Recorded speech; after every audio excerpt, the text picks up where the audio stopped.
పైకేమో CBN effect అంటారు, చంద్రబాబు నాయుడు గారు Andhra Pradesh CEO అంటారు, బ్రాండ్ అంబాసిడర్ అంటారు. ఇక ఆంధ్రప్రదేశ్లో పరిస్థితులు చూస్తేనే అధ్వానంగా తయారైపోయింది. యూరియా కొరతను హ్యాండిల్ చేయలేరు, పెట్రోల్ డీజిల్ కొరతను హ్యాండిల్ చేయలేరు. అసలు రాష్ట్రంలో పరిపాలన మొత్తం స్తంభింపజేసి ఎప్పుడు వైఎస్ఆర్ కాంగ్రెస్ పార్టీ పని ఏడుద్దాం, వైఎస్ఆర్ కాంగ్రెస్ పార్టీ పని ఏమేమి విషయాలు లేదని డైవర్ట్ చేద్దాం, ఇలాగే ఉంటుంది.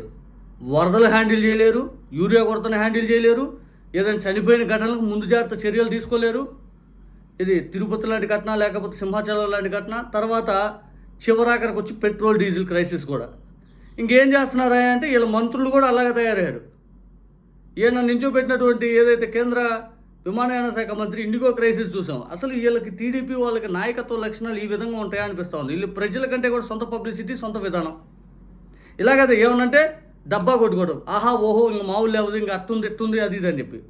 ఈరోజు పెట్రోల్ డీజిల్ క్రైసిస్ అనేది ఎంత దారుణంగా తయారైపోయిందంటే రాష్ట్రంలో రైతులు అగమ్యగోచరంగా ఉంది వాళ్ళ పరిస్థితి. పంట చేతికొచ్చే టైం ఇది. తర్వాత చేపలు, రొయ్యలు పెంపకాలు పూర్తి స్థాయి వాళ్ళు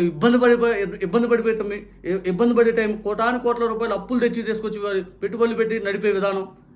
ఇక లారీలు నడిపే వాళ్ళు అగసాట్లు, ప్రైవేట్ ట్రావెల్స్ నడిపే వాళ్ళు ఒకసాట్లు, ఆటోలు నడుపుకునే వాళ్ళు ఒకసాట్లు. ఈ బాగు బతుకుతున్నాడు అంటానికి లేదు. ప్రతి వాడికి ఏదో రూపాన పెట్రోల్ డీజిల్ మీద వాడు బతుకు తెరుగు జీవనం ఉపాధి ఉంటుంది. ఇక ఇవన్నీ సరఫరా అనేది ఆగిపోవడంతో ప్రొడ్యూస్ రేట్ విపరీతంగా పెరిగిపోద్ది. పబ్లిక్కి పూర్తికి ఇప్పుడు పరిస్థితి చేదాటిపోయే పరిస్థితికి వచ్చింది. ఏం చేస్తున్నారా అంటే కాసేపు వైఎస్ఆర్ కాంగ్రెస్ పార్టీ మీద దొద్దాం, కాసేపు వాళ్ళ మీద దొద్దాం, వీళ్ళ మీద దొద్దాం అన్నట్టుండేది. స్వయంగా వీళ్ళు ఇంతే కొట్టించుకోవాలి డీజిల్, ఇంతే ఉండదు పెట్రోలు, ఇలాగే అని చెప్పి పెట్రోల్ బంక్ దగ్గర నోటీసులు అంటే ఇచ్చే ప్రక్రియ జరిగింది. అయినా ఏమన్నా కొలిక్కి వచ్చిందంటే అయినా కూడా లేదు. ఈ రోజు కూడా పరిస్థితి ఎంత దారుణంగా ఉందంటే ఒక పోలీసు వారి సమక్షంలోనే ఒక రైతు ఆయన కన్నీరు పెట్టుకున్నాడు. అయ్యా నా పరిస్థితి, నాకు న్యాయం చేయండి అయ్యా అని. చూడండి ఆయన ఎంత బాధపడిపోతున్నాడు ఆ రైతు. దాని మీద నిజంగా ఏమన్నా పోలీసు వారి సమక్షంలో జరిగింది ఇది.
అన్నారా అన్న నీకు దండం పెడతా అన్న అని చెప్పి పోలీసు వారు కాళ్ళ మేము పడి, అన్న ఆ ఫ్యాన్ సీట్ తిరగకపోతే మా బతుకులు బుగ్గిబాలు అయిపోతాయి అన్న, నీకు దండం పెడతా, నీ కాళ్ళు పట్టుకుంటాం మొత్తం చచ్చిపోతాయి అన్న, నా పెట్టుబడి మొత్తం ₹2 డిగ్రీ తీసుకొచ్చి పెట్టాను అన్న, ₹500 ఆయిల్ కొట్టిండి అన్న, ₹500 ఆంధ్రాలో ఆయిల్ దొరకట్లేదా, ఏందన్న ఈ దారుణం అది ఇది అని చెప్పి కాళ్ళ ఎల్లబడిపోతా ఉన్నాడు ఆ రైతు. ఇంతకంటే దారుణం ఏమైనా ఉంటుందా? ఇదే పరిస్థితి పక్క రాష్ట్రాల్లో ఎందుకు లేదు? ఇదే పరిస్థితి పక్కన కర్ణాటకలో ఎందుకు లేదు? తమిళనాడులో ఎందుకు లేదు? ఆ పక్కన తెలంగాణలో ఎందుకు లేదు? ఒరిస్సాలో ఎందుకు లేదు? అసలు ఎక్కడా లేని సమస్య మన ఆంధ్రాలో ఎందుకు వచ్చింది? పైకేమో సీరియస్ ఆగ్రహం ఫైర్ పొద్దు నుంచి సాయంత్రం దాకా ఎన్ని ఇష్యూస్గా ఉంటే అన్ని ఇష్యూ మీద ఫైర్, ఎన్ని ఇష్యూస్గా ఉంటే అన్ని ఇష్యూ మీద సీరియస్. ఏం ఉపయోగం? రాష్ట్రంలో ఈ పరిస్థితి నెలకొంటే దాన్ని సరిచేయాల్సిన బాధ్యతను ఎత్తినెత్తుకోకుండా it's call CBN effect, CBN brand ambassador, CBN అది ఇది అని చెప్పి డబ్బా. ఏం ఉపయోగం?